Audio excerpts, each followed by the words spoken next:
Welcome into another episode of Tailgate Talk SEC. I am Will Thomas, and today I want to break down the LSU Tigers because when Lane Kiffin and Charlie Weiss are at a program on the staff, right?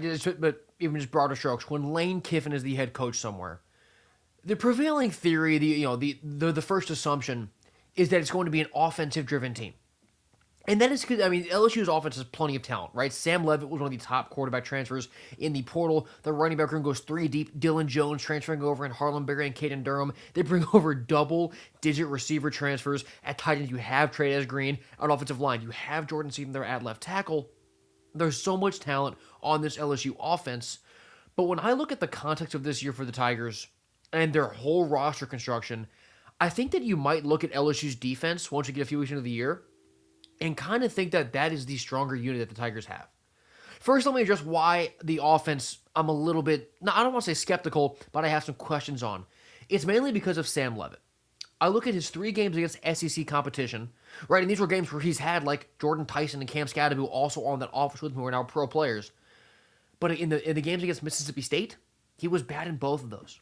In the game against Texas, he had good numbers, but it was really high volume, and the best throw in that game was made by Cam Scadaboo. So I look at what Sam Levitt's done against SEC teams. I haven't been that impressed. And now, in the context of this year, right, he's transferring up to a new program and a new conference with a new coaching staff. And there are double-digit transfer receivers as well. So it's all brand new on LSU's offense, especially in the passing game. And he missed spring with an injury. A lot of that gives me concern, right, just in terms of how ready he can be early on in the year. Now, if the history has taught us anything, it's that most questions or concerns in a Lane Kiffin offense with Charlie Weiss there too, they kind of get at least, adjusted if not totally fixed. But I still believe that LSU's offense might not be as high flying as it could be on paper. The good news is that their defense, I believe, could be one of the best in the SEC, maybe the country.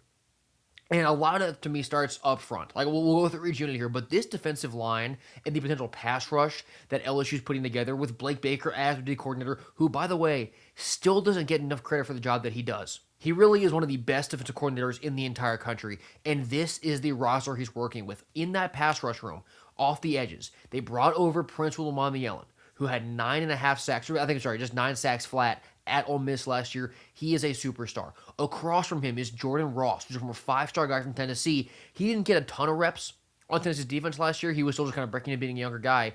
He has a chase down strip sack on Taylor Green, who's an alien-like athlete. If you can do that, you're a stud. He had a sack and a half last year, 3.5 TFLs, just in the actions that he saw. He and Umami off the edge, together, are going to buy each other so many one-on-one matchups that they're both going to get to eat. And also in that room is Lamar Brown, who was one of the top prospects, if not the top prospects in America, based on where you look at 6'4", 285 as a true freshman. And then Dylan Carpenter comes back, who also had multiple sacks last season. Now moving inside, right, as if that edge rusher room wasn't strong enough. Deuce Geralds is a true freshman who was the number 3 defensive tackle in the country. Richard Anderson was the top defensive line prospect in 2026. So that's 2 5-star D tackles right there. And then Malik Blockton, Stephen Green are both transferring in. Blockton's from Auburn, Green from Clemson, and then Dominic McKinley is a returning junior. You heard me get caught up in the middle of that. There's literally so much talent, it's almost overstimulating to even look at with how much star power is on this LSU defensive line. So the edge room was crazy enough. Then you get to the interior, the run stoppers, it's several 5-stars and multiple proven transfers from schools that pump out linemen, like Auburn, like Clemson.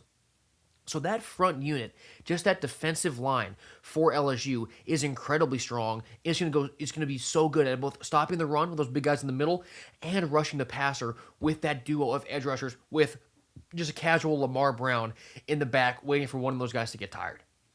Let's go back a level. The linebacker room. They bring back Whit Weeks as a senior.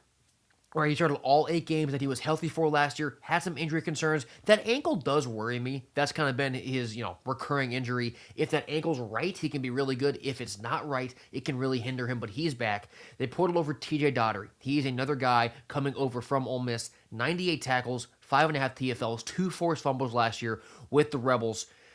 Weeks and Daugherty are an incredible 1-2 at linebacker, and if Weeks isn't 100%, I trust Daugherty fully to do a great job in the middle of that defense.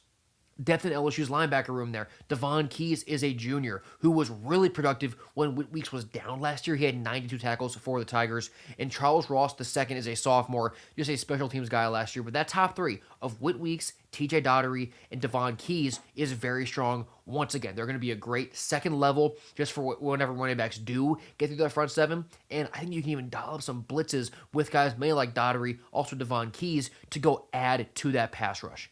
Now, where I do have some questions with LSU's defense is in their secondary, but it's not because of the starters. Right, I'll get to in a second, but my question with LSU secondary is much more depth related, but their starters, these top 4 or 5 guys, are studs, right? DJ Pickett at corner, who was 6'4", 189 as a sophomore, former 5-star kid. He was freshman All-SEC last season. He had 3 picks, only gave up 21 grabs in over 300 coverage snaps. And then PJ Woodland, who is very undersized at 5'11", 164, has only allowed 1 touchdown in 2 seasons, started all 13 games last year. He uses his size as a chip on his shoulder, right? I mean, look at what D'Angelo Pons did last year with Indiana. Really small corner, really small 4 corner, I should say. Didn't matter. It's the same deal with Woodland. So you have Pickett and Woodland there at corner. I love both those guys. But then behind him, Jakeem Jackson. Like, how good can he really be? A former Florida transfer, now he's there. He hasn't gotten a ton of reps. Deshaun Spears as a junior. He appeared in all 13 games last year, did have 2 picks, but those were in limited spots. If he's called upon for several drives in a row, can he step up? Michael Turner as a redshirt sophomore, really just special teams last year. So behind Pickett and Woodland, I have a couple of questions, but then the safety room, it's kind of the same story, right? Ty Benefield comes over from Boise State. I mean, he's going to be a superstar. He was first team All-Mountain West last year, and you kind of get that coming in just as your headline, be like, oh, this guy's going to be pretty good. Then he exceeds all those expectations even more so throughout practice so far. 107 tackles, 8.5 TFLs, 2 picks for the Broncos last year for Benefield. And then Tamarcus Cooley is another transfer. He comes over from NC State. He's a perfect number 2 for Benefield. He had 70 tackles and 2 picks last year on his own. Then behind those 2 guys, Fahim Delane comes over from Ohio State. He is a true sophomore, only had 81 snaps last year. Jace Thomas, returning to Baton Rouge, only played in 5 games last season. So once again, it's the same story as the cornerback room, where you have your top 2 guys, love them. I mean, those are, first, second team All-SEC caliber players if they have a good year. But then behind them, I have questions. And that'll really, start to hurt you, or could hurt you in the second half of games, in the second half of the season. But just overall, looking at LSU's at least starting 11 on defense, this unit's not being talked about enough, and they're still being talked about a lot, right? Just the story about Lane Kiffin going to LSU is then, what does this offense led by Sam Levitt look like? You got Jordan Seaton. You have so many new receivers.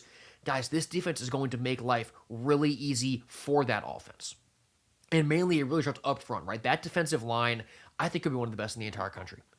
Having an elite tandem of edge rushers is so important because I'll use it in the context of Dylan Stewart at South Carolina. Right, 2 years ago as a true freshman, Dylan Stewart is an awesome player. He had Kyle Kennard helping him. He had an incredible year. Last year, Stewart did not have that help. So it didn't matter how good he was because he was never in one-on-one situations. He was just getting focused on, he was the main threat. Looking at LSU this year, Umamiel and Jordan Ross are going to help each other. They're going to keep each other in one-on-one matchups, and frankly, so are the defensive tackles. Because all those studs on the inside of that D-line can also go get sacks and wreak havoc on quarterbacks. So LSU's defensive line is what I'm most excited about. Their linebackers have tons of promise, and their secondary, to kind of as you get back into this LSU defense, I have a few more questions, but the top of their secondary, those 4 starters, are very good. Hopefully their depth doesn't have to be tested very early on until they're ready. But this LSU defense, even though the offense will be getting most of the headlines, could be one of the best in the entire SEC.